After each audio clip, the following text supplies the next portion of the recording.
Silence. What if everything you've been told about the final transition is merely a whisper compared to the roaring truth? What if crossing the veil isn't an instantaneous dissolve into blinding light or eternal slumber, but a structured journey through unfamiliar landscapes of consciousness, a specific process spanning not moments, but months?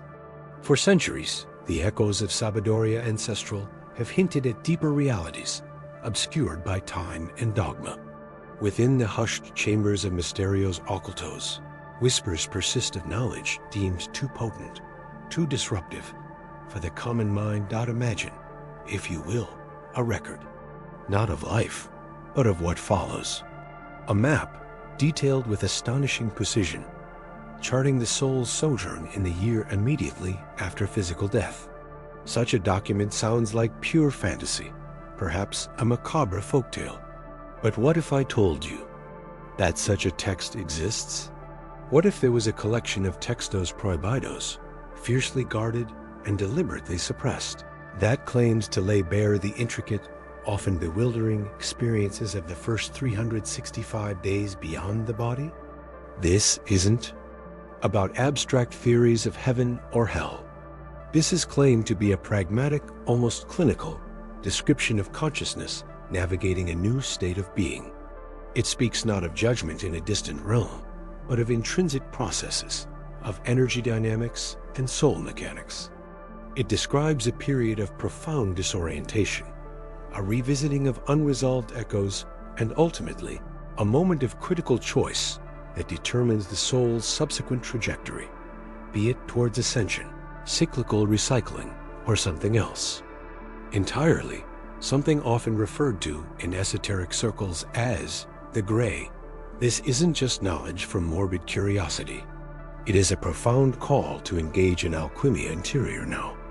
It suggests that our state of being in this life directly impacts our experience in the next, emphasizing the absolute necessity of Illuminaka spiritual not as an endpoint, but as preparation.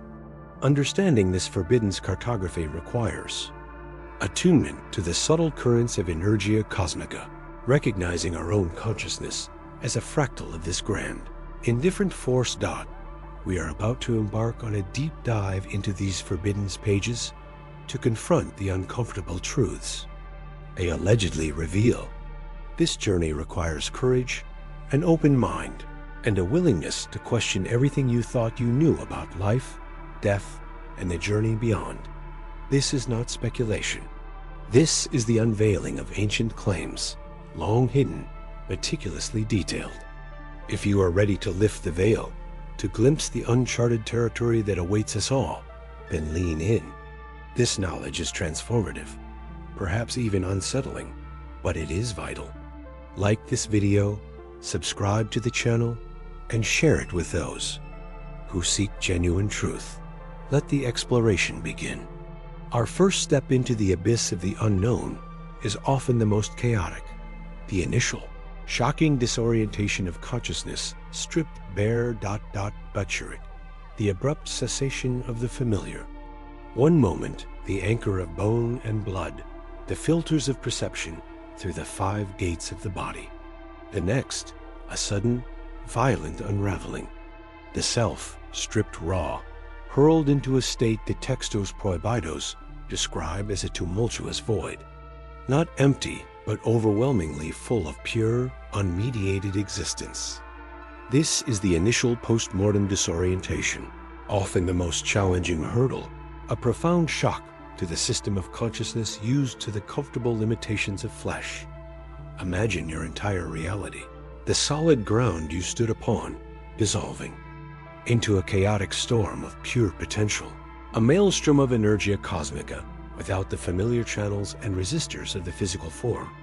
Senses become meaningless, or perhaps they become terrifyingly everything, perceiving dimensions and frequencies previously invisible. A symphony of light and sound that is less a pleasant tune and more a cosmic detonation. The ego, that carefully constructed edifice of identity, finds no reflection, no boundary to define itself against the vast, indifferent expanse. It's akin to being born anew, but without the nurturing embrace, simply cast into the raw, undifferentiated. Matrix. The great works of Sabiduría Ancestral, particularly those daring enough to chart these unseen realms, often hidden amongst the most guarded Misterios Ocultos, speak of this state with stark warnings. They describe it not as a peaceful transition, but as a period of intense confusion, where the consciousness, lacking its earthly coordinates, can become lost in its own projections, reliving memories, fears, and desires with a terrifying intensity, indistinguishable from external reality. It is a state with a psychic residue of life. The unintegrated fragments of the self can manifest as overwhelming visions, benevolent or terrifying. This is where the true value of Alchumia Interior becomes brutally apparent. The texts suggest that the clarity cultivated in life, the degree of Iluminaca Espiritual, attained through conscious effort, acts as a compass and a shield in this disorienting freefall. A mind accustomed to stillness, to discerning truth from illusion, to integrating its shadow aspects, is far better equipped to navigate this internal and external tempest. The purification and refinement of consciousness undertaken in Life Forge, the very tools needed to retain coherence when the usual scaffolding of reality collapses.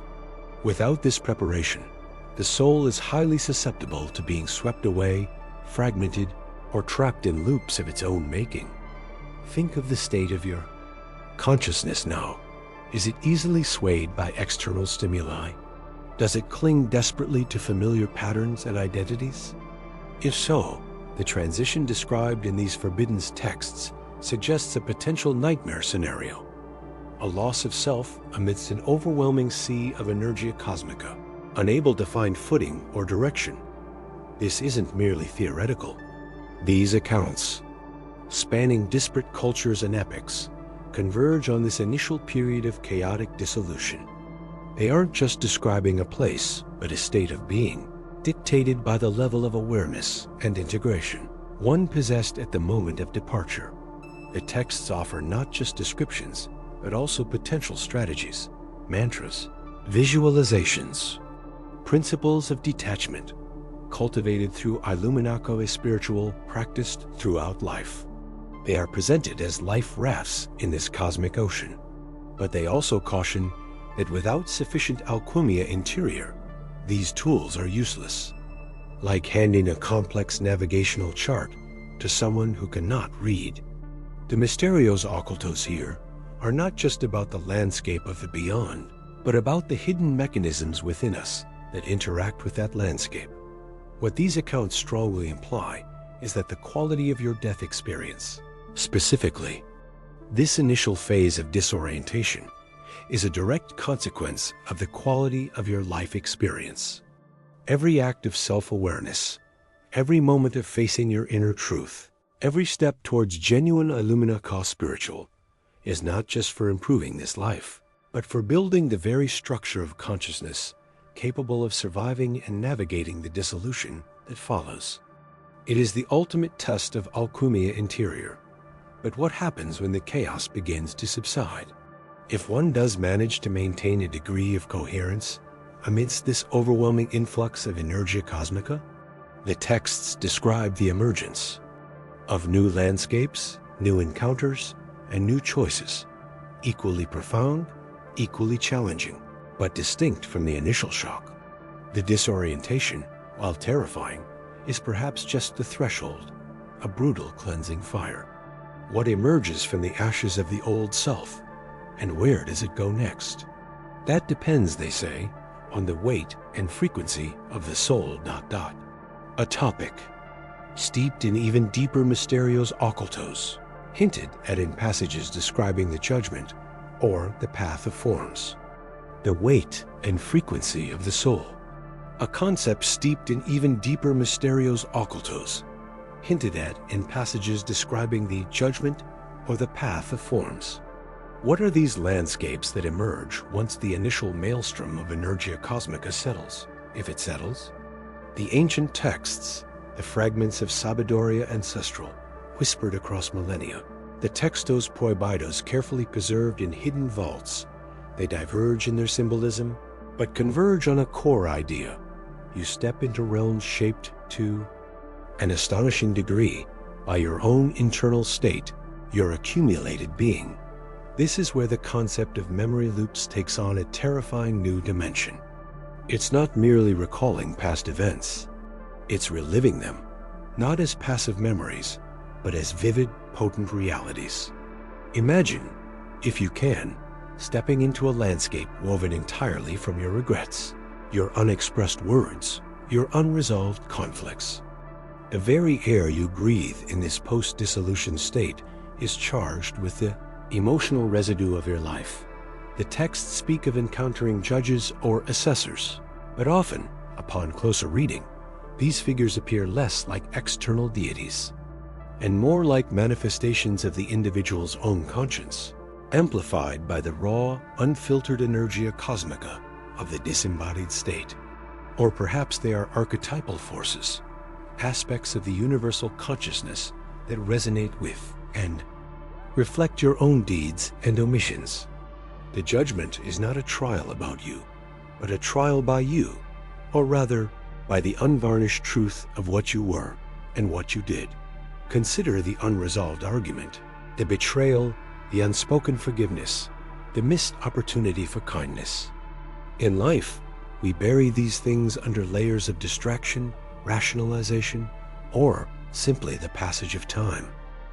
But in these post-death states, stripped bare of the physical form and its incessant demands, these moments resurface with stunning clarity and emotional intensity. You don't just remember the pain you caused. You feel it, perhaps from the yang perspective of the one you harmed. You don't just recall the love you withheld. You experience the emptiness of that withholding dot. This is the dark side of the path of forms. The forms you encounter are not arbitrary. They are the forms imprinted by your own actions and intentions onto the fabric of reality. A life lived in deceit might manifest landscapes of shifting sands and illusory figures. A life steeped in anger might create environments of perpetual conflict and harsh, jarring energies. And a life marked by deep, unresolved attachments to people, to possessions, to identities can result in agonizing loops where the soul is tethered to the very things it cannot grasp, forever reaching, forever failing. This isn't depicted as external punishment in the most profound sabiduria ancestral. It is an inevitable consequence, a natural law of consciousness interacting with energia cosmica. Your alchumia interior, your purification process during life, determines the frequency you resonate with upon dissolution. If your frequency is low, dense with unresolved karmic patterns, you are drawn to and manifest landscapes of that same density. The judgment is merely the terrifying clarity with which you perceive this reality, the inescapable confrontation with the raw data of your existence. The asterisk, textos prohibidos asterisk from various traditions, hint at specific purgatorial states. Realms designed, it seems, for the forceful processing of these unresolved energies. Realms where one might endlessly relive the moments of greatest failure or suffering, not to punish, but to finally integrate the lessons missed in life. This is the intense heat of the forge where the dross is burned away, the painful, protracted process of achieving a rudimentary form of Illuminaka spiritual through sheer, unavoidable confrontation. But what if the mind, unprepared by alchumia interior, simply cannot bear the intensity of this confrontation? What if the ego, still clinging to its illusions, even without a body, recoils from this absolute truth? The texts suggest further stages of delusion, of retreating into elaborate fantasies or nightmares, constructed from the wreckage of unresolved desires and fears. The memory loops don't necessarily break. They might simply become more elaborate, more isolating, trapping the consciousness in a self-created prison. This is why the work of alchumia interior during life is paramount.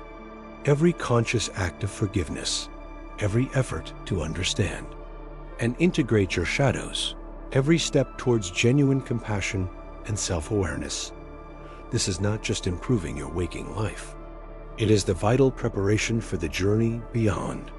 It is cleaning the lens of consciousness so that when it is exposed to the full spectrum of Energia Cosmica upon physical death, it can perceive clearly rather than project its own unresolved chaos onto the boundless void. The ease or difficulty of navigating these post-dissolution landscapes, of processing these intense memory loops and confronting the echoes of your past, depends entirely on the strength and purity of your conscious awareness, forged through Illuminaco spiritual and rigorous alchemia interior. Those who clung fiercely to their ego structures, their attachments, their unresolved narratives, find these structures become cages. Those who practiced letting go, who faced their inner truths in life, find that the dissolution, while intense, leads not to entrapment, but to a state of greater fluidity, a capacity to move through these realms rather than be defined by them. Yet, even for the prepared, the journey is not necessarily one of immediate bliss. A confrontation with unresolved aspects is, by its nature, challenging. It requires courage, persistence, and a fundamental understanding, gleaned from Sabedoria Ancestral, preserved in the Textos Prohibidos, that these landscapes are not external realities to be fought, but internal states to be transmuted. What lies beyond these realms, shaped by reaction and unresolved karma? If one successfully navigates these treacherous passes, if the intense heat of reliving finally purifies the dense energies, where does the consciousness turn? Does it simply dissolve back into the undifferentiated Energia Cosmica?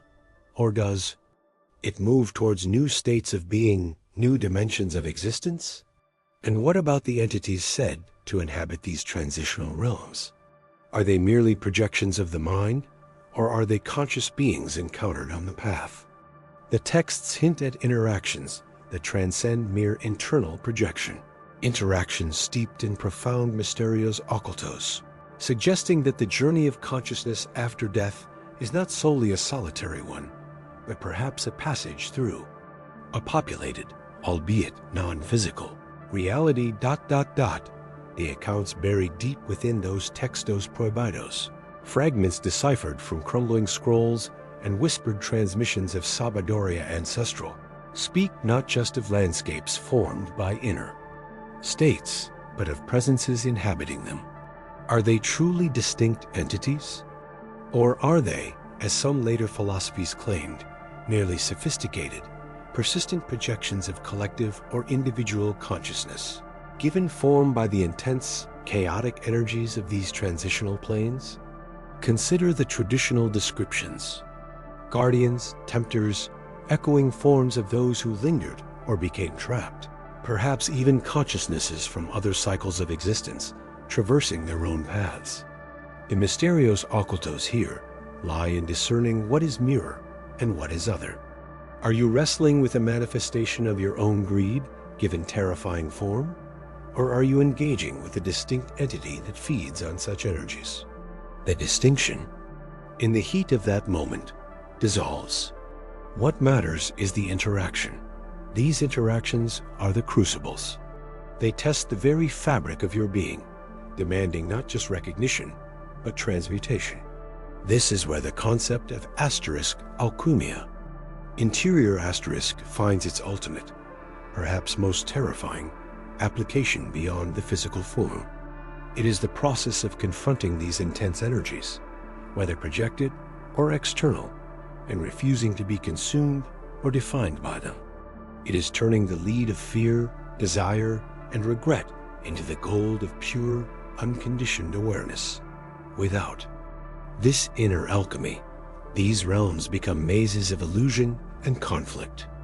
You might encounter what appear to be guides, offering solace or direction, but are merely echoes of past dependencies or subtle snares designed to keep you tethered to familiar, albeit painful, cycles. You might face terrifying forms, born of primal fears that seek to engulf or disperse your conscious integrity. The texts caution, discerning friend from foe, guide from ensnarer, requires an illumina spiritual already cultivated in life. A clear inner knowing unclouded by lingering attachments or aversions. And it is precisely these lingering attachments, these aversions, this lack of practiced alchemia interior, that provides the fertile ground for the attempt to return. Why traverse a landscape of confronting illusions and potential dissolution when the familiar, even if flawed, physical reality offers a structure, a boundary, a known pain? The pullback is often not a conscious decision guided by purpose, but an instinctual recoil from the overwhelming intensity or confusion of the intermediate state. Think of a consciousness caught in a storm of its own making, or navigating treacherous currents populated by unforeseen forces. The known harbor, the physical body, and the life left behind suddenly seems infinitely preferable to the terrifying expanse. The energia cosmica that previously flowed outwards, facilitating the release, can, if conditions are right or wrong, be instinctually drawn back, seeking the anchor of familiar form. The Sabiduría ancestral, preserved in the most obscure sections of the Textos Prohibidos, speaks of the thread of consciousness, or the silver cord, an energetic link. Though perhaps not always physical in nature, that can persist for a time. The failed attempt to re-enter is, in part, a desperate tugging on this thread, a frantic effort to reel oneself back into the safety of the known vessel before the link fully dissolves or is severed. But the failure, that is the key. Why fail? The texts offer multiple possibilities, each steeped in mysterios occultos. Perhaps the body is no longer viable, its subtle energetic pathways collapsed or restructured. Perhaps the thread has become too attenuated, the consciousness too dispersed or weakened by the journey through the transitional realms to exert sufficient pull. Or, most intriguingly, perhaps something actively prevents the return. What forces might oppose such an attempt? The texts hint at guardians of the thresholds, energetic boundaries that must be respected. They speak of the natural cosmic order, the flow of the energia cosmica moving consciousness through cycles. A forced, premature return might be an unnatural disruption. They also whisper of other inhabitants of these realms, entities or forces that might have an interest in keeping the consciousness within their domain, perhaps utilizing its energy, perhaps preventing its re-entry into the cycle of physical life for reasons tied to their own opaque agendas. This moves us beyond simple internal psychology into realms of interdimensional dynamics hinted at in the deepest layers of the Sabiduría ancestral. A failed attempt to re-anchor consciousness might not just mean remaining outside the body. It could mean a more profound displacement. It could lead to a state of being lost between realms, unable to fully integrate back into the physical, and unable to move forward through the transitional states towards whatever lies beyond. Such a state, the texts imply, is one of immense suffering and confusion, an energetic ghost caught in the eddies of unresolved karma and environmental energies, perhaps becoming one of those very entities encountered by others. A chilling thought, isn't it? That the other might simply be a reflection of a previous failure? Or does the failure signify something else entirely?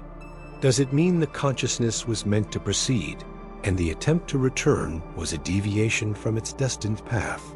A path guided perhaps by higher aspects of being, or the overarching flow of energia cosmica towards new forms of experience?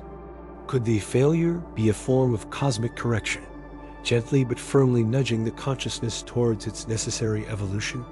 Consider the state of the body itself. Was it prepared for a potential return? Did the life lived cultivate the necessary energetic integrity in the physical form to receive and hold a consciousness that had undergone the intense processing of the intermediate realms? Alchemia interior in life is not just for the post-mortem journey. It fortifies the vessel. A body neglected, polluted, or fundamentally discordant with the soul's frequency might simply be an unsuitable home for a consciousness, seeking re-entry after such a passage. The very tissues, the energetic blueprint of the physical form, must be in alignment. And what of the forces or circumstances surrounding the body at the time of the initial departure or the attempted return? Were there rituals performed, energies present, or perhaps even intentional interference by others, practitioners of certain arts, perhaps tapping into Mysterios Occultos for their own purposes?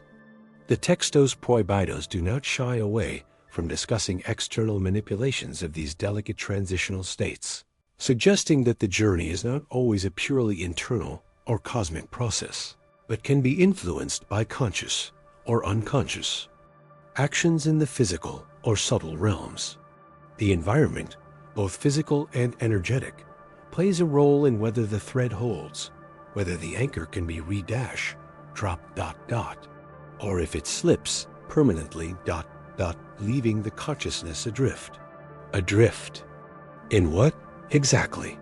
What lies beyond the storm of transition, past the failed harbor of the body? The whispers speak of new horizons, yes, but also of profound separation. Yes. A profound separation not merely from the physical form, nor even from the familiar subtle bodies that constitute identity in the intermediate realms, but from the narrative of self. The whispers, pieced together from fragmented Textos Prohibidos and the veiled language of Sabiduria Ancestral, paint a picture of this third path, often termed the Gray, not as a destination in the traditional sense, but a state of energetic entropy, where the cohesive field that was the individual consciousness begins to unravel. Imagine, if you will, a complex tapestry woven from threads of experience, memory, emotion, and the very spark of awareness. Ascension is the tapestry becoming self-aware, understanding its place in the grand design, and integrating into a higher dimension while retaining its intricate pattern, now seen from a cosmic perspective.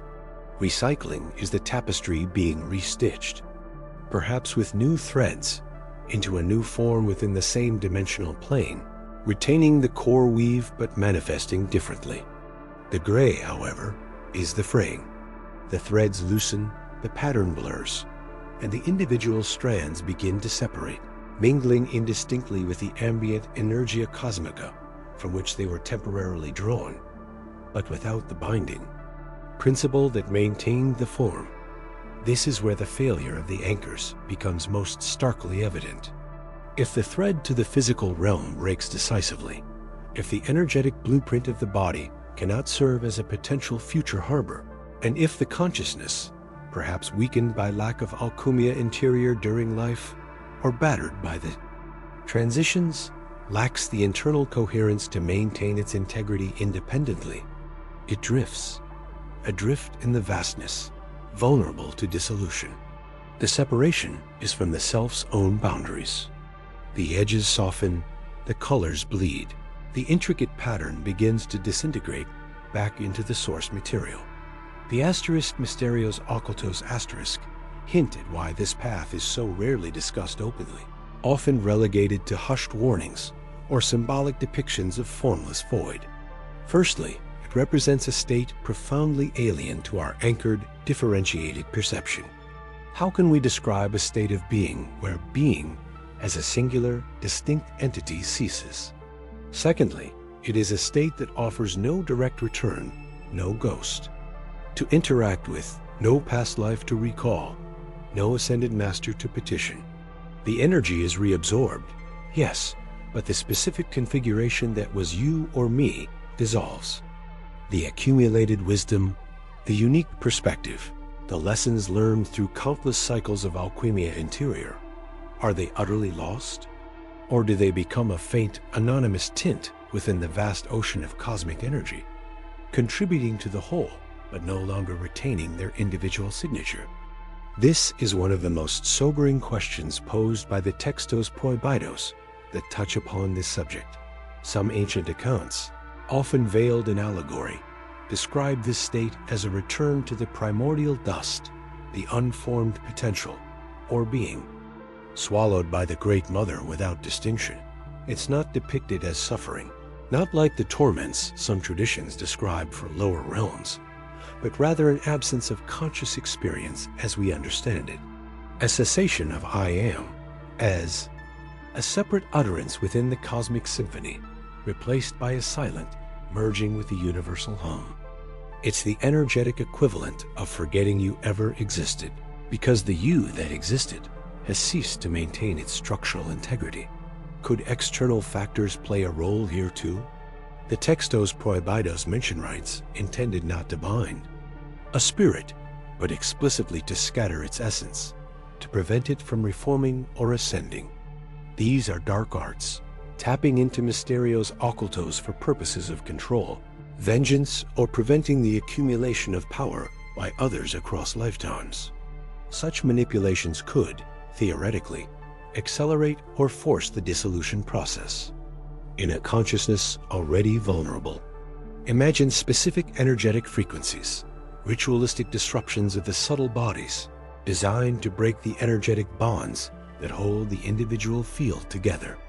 A horrific thought, but one that underscores the complex energetic interplay of existence.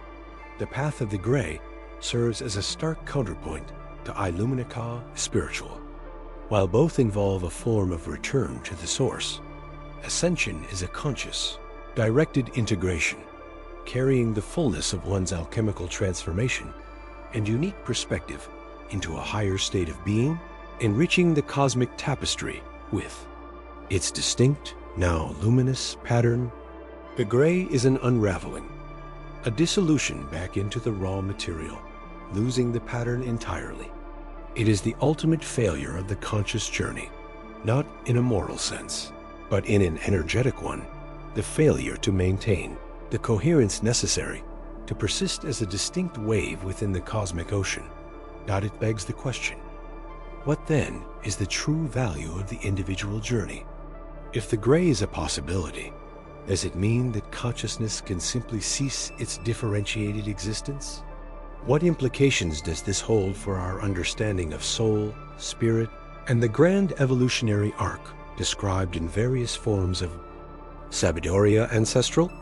Are some energies merely recycled back into the undifferentiated potential, while others, through intense alchemia interior and focused intent, achieve a permanence that transcends even the cycle of reincarnation?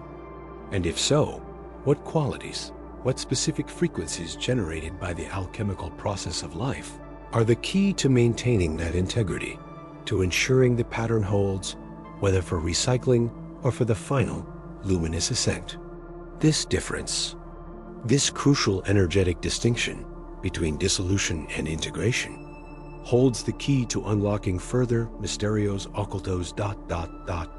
It is not merely about surviving death, but about becoming ... something death cannot diminish. But what is that something? And how is it forged?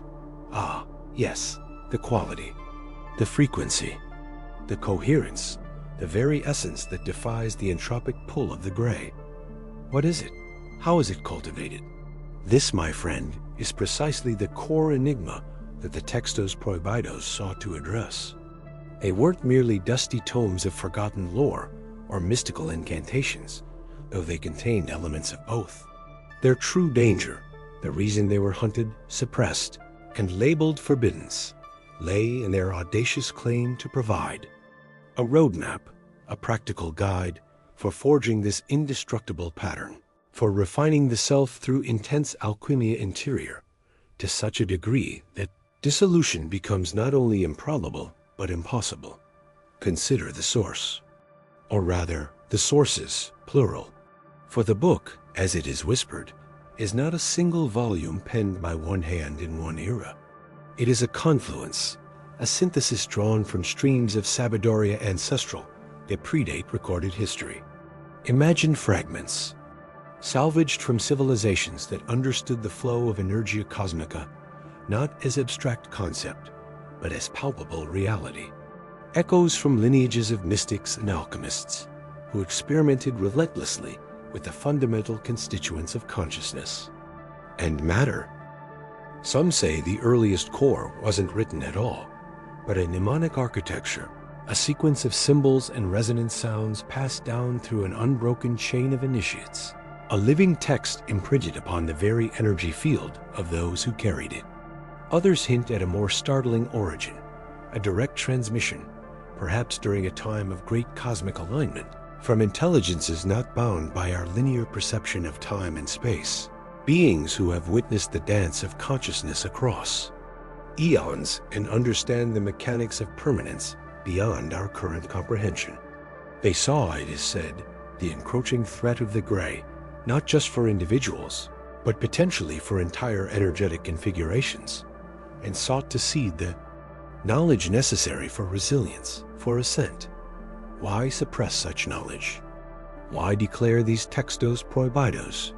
The answer, as is often the case with mysterios occultos, is rooted in power and control. Knowledge that empowers the individual to transcend the limitations of the physical realm, to achieve *Illuminaka, a spiritual asterisk not through intermediaries or prescribed dogma, but through direct energetic work, is inherently subversive. If the path to energetic persistence, to forging an enduring essence, is within the reach of anyone willing to undertake the rigorous alchemia interior described in these pages, what need is there for institutions that claim exclusive access to salvation or enlightenment? What need for hierarchies that mediate the divine?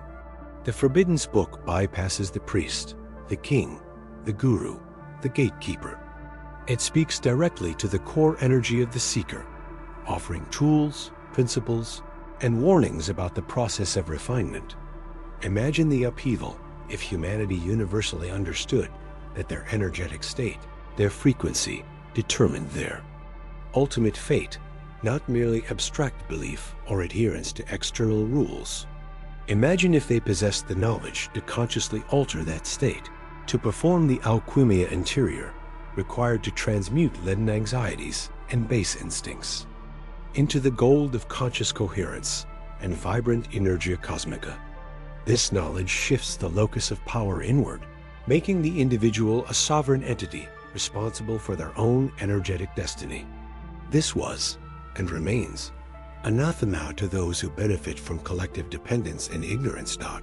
So, the hunt began, not just for the physical manuscripts, which were already rare and often encoded, but for the individuals who carried the mnemonic text, the living embodiments of this forbidden wisdom.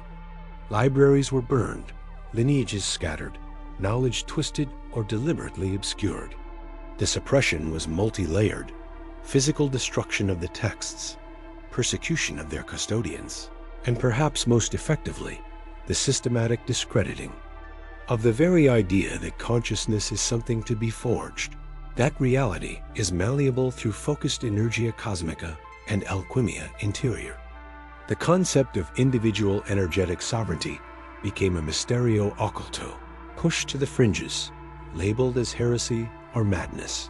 Yet fragments survived, whispers carried on the wind, symbols etched in hidden places, coded references within, seemingly innocuous alchemical treatises or mystical poetry. These scraps of sabiduria ancestral, pieced together across continents and centuries by dedicated, often anonymous seekers, form the scattered remains of the Forbidden Book. It is not found neatly bound on a shelf. It is a puzzle scattered across time and consciousness. What do these surviving fragments hint at regarding that crucial energetic quality, that something that resists the gray? They speak not of passive piety, but of active transmutation. They describe the inner fire needed to refine raw emotional energy, the focused intent required to align internal frequencies, the subtle mechanics of drawing and integrating energia cosmica from the universal field. They speak of the mind as an alchemical retort, the emotions as volatile reagents, the spirit as the catalyst, and the goal as the creation of a coherent, resonant, self-sustaining energetic signature, a pattern so clear, so vibrant that it cannot be easily dissolved back into the background noise. They suggest that this quality isn't inherent, but earned. It's a consequence of conscious work, of navigating the labyrinth of the self, confronting shadows, integrating disparate parts, and aligning one's inner reality with the fundamental principles of cosmic harmony. It is Illumina Ka spiritual, achieved not through intellectual understanding alone, but through energetic transformation. But what specific principles, what exact steps of this alchemia interior are paramount? What are the common threads running through these scattered fragments of Textos Prohibidos that hold the key to forging this enduring essence?